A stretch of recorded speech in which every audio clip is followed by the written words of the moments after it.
Praise the lord. ప్రార్థన ఆలకించువాడైన క్రీస్తు యేసు శుభనామములో, యేసు నామములో ప్రతి స్థలములలో ప్రార్థించుచున్న మీకు శుభము కలుగునుగాక. ఈ దినపు యేసయ్య జీవపు మాట 27వ కీర్తన 7వ చరణం. నేను నిన్ను ప్రార్థించున్నప్పుడు నా మనవి ఆలకించుము. యేసయ్య సన్నిధిలో మోకరించి పవిత్రమైన పెదవులతో, పవిత్రమైన హృదయముతో, పవిత్రమైన చేతులెత్తి ప్రార్థించుచున్న నా దేవుని ప్రియ దైవ జనాంగమా, మనము అనుదినము సేవించుచున్న యేసునాథుడు మన ప్రార్థన ఆలకించువాడై ఉన్నాడు. మన మనవులన్నీ దయచేయు దేవుడై ఉన్నాడు. అడుగు వాటికంటేనూ ఊహించు వాటికంటేనూ అత్యధికముగా అనుగ్రహించే సర్వశక్తి గల దేవుడై ఉన్నందుకు యేసయ్యకే సమస్త మహిమ, ఘనత, ప్రభావములు ఆయనకు మాత్రమే చెల్లునుగాక. ఆయన పేరు పెట్టబడిన ఆయన జనులు తమను తాము తగ్గించుకొని ప్రార్థన చేసి ఆయనను వెదకి తమ చెడు మార్గములను విడిచిన ఎడల ఆకాశము నుండి ఆయన వారి ప్రార్థన విని వారి పాపములను క్షమించి వారిని స్వస్థపరచును.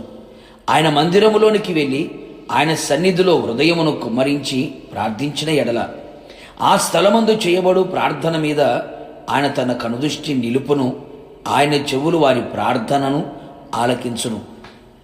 కావున నా దేవుని ప్రియులారా, శరీరములో అనారోగ్యమా, మనస్సులో నెమ్మది లేదా, హృదయములో కలవరమా, భయమా, ఆందోళన, కుటుంబములో అసమాధానమా, చేయుచున్న పనులలో దీవెన లేదా, ఏ పని చేసినా ఓటమి, అపజయం ఆవరించుచున్నదా, సమస్యల సుడిగుండములు చిక్కుకొని సమస్యల సంఖ్యలతో బంధించబడ్డావా, కష్టాల కొలిమిలో కాల్చబడుచున్నావా, కుటుంబ సమస్యలతో సతమతమవుచున్నావా, ఎవరికి చెప్పుకోలేక దిక్కు తోచని పరిస్థితులలో గమ్యమేమి కానరాక కన్నీళ్లతో కాపురము చేయుచు దేహము క్షీణించిపోయి నిట్టూర్పులతో ఏండ్లు గడిచిపోవుచున్నావా, మరణమే శరణం అనుకొని పయనము కొనసాగించుచున్నావా?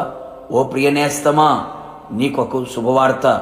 నీ ప్రార్థన ఆలకించి అంగీకరించి ఆశ్చర్యమైన కార్యములు చేయగల శక్తిగల దేవుడు ఒకడున్నాడు. ఆయన యేసునాథుడు. కన్నులుండి చూడగల దేవుడు, చెవులుండి వినగల దేవుడు, నోరుండి మాట్లాడే దేవుడు, కాళ్ళు ఉండి నడిచి నీ దగ్గరికి రాగల దేవుడు.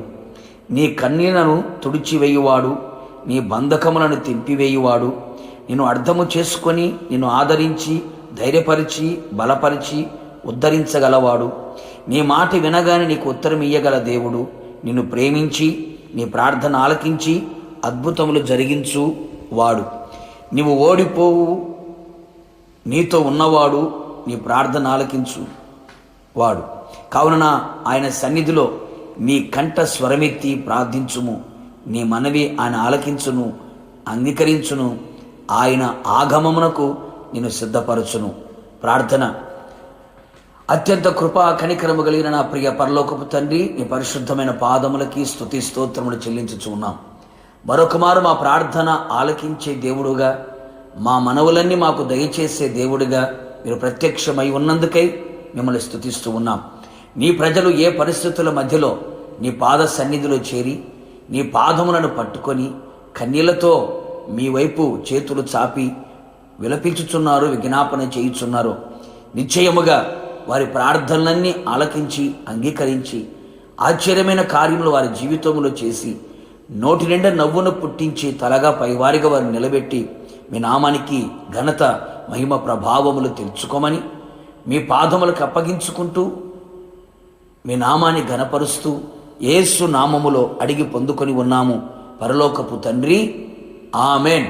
నిశ్చయముగా మీరును మీ కుటుంబ సభ్యులందరూ చేయుచున్న ప్రతి ప్రార్థన ఆయన ఆలకించి అంగీకరించి అద్భుతమైన కార్యములు జరిగించునుగాక.